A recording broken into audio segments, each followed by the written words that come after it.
I had gotten this galvanized gnome sign from Dollar Tree, and then I also got this grapevine wreath from my local thrift shop. So for the galvanized sign, I'm actually just using a scraping tool to take that gnome right off of the sign. It does take a little bit, but eventually that little guy will just pop right off. So now I'm just using a pipe cleaner to put on the back of the gnome. And I'm just cutting up a popsicle stick and applying some hot glue onto it and then just pressing that right over the pipe cleaner. And now this little guy is able to go right onto the grapevine wreath. So just tie that pipe cleaner right onto the back of the grapevine wreath and that little guy will stay in place.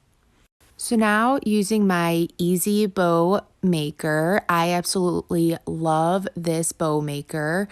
It is really helpful because it does have a ruler on both sides. So that way you know how big your loops are going to be. And it also has a spool holder so your ribbon isn't all over the place. So now just starting off by making the tail of the bow, and I just measured that at 4 inches. And I'm just pulling enough excess so that way I don't have to play around with that spool. And I just made a loop on the left side, measured it at 4 inches, twisted it in the middle, and then measured the other side to 4 inches.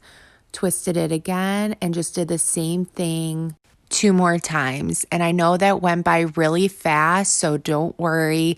I will show you this method a couple more times. And once I have that last loop put down, you want to just cut that tail off again. So now I'm starting with a second layer of the ribbon. So again, measure that tail at 4 inches, and these loops are going to be 3-inch in size. So just start off with that 3-inch loop, give it a twist in the center, loop it again on the other side. And just continue doing that 2 more times, or you could do as many loops as you would like.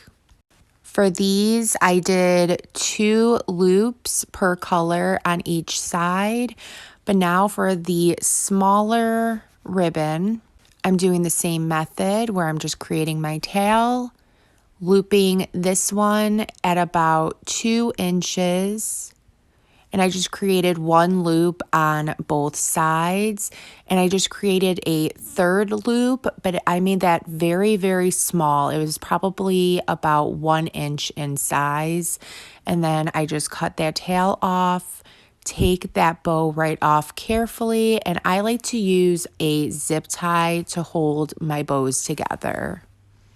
Before you tighten that zip tie, as tight as it'll go, put a pipe cleaner right through it, and once that's through, then you could tighten that zip tie as tight as it'll go.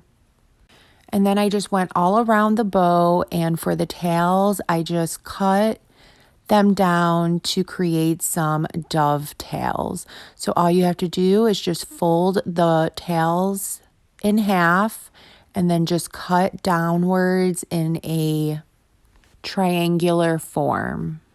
So now let's go ahead and grab that grapevine wreath and then just use that pipe cleaner to attach that bow right onto the wreath. And now once that bow is finally attached to the grapevine wreath, now is the perfect time to go around that bow and fluff it up.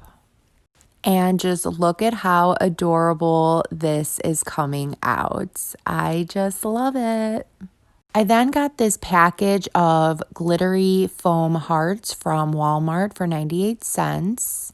And I'm just poking them through the grapevine so that way they are coming out of the top of that bow. And I just love how this came out. I hope this inspires you guys to go out and create your own.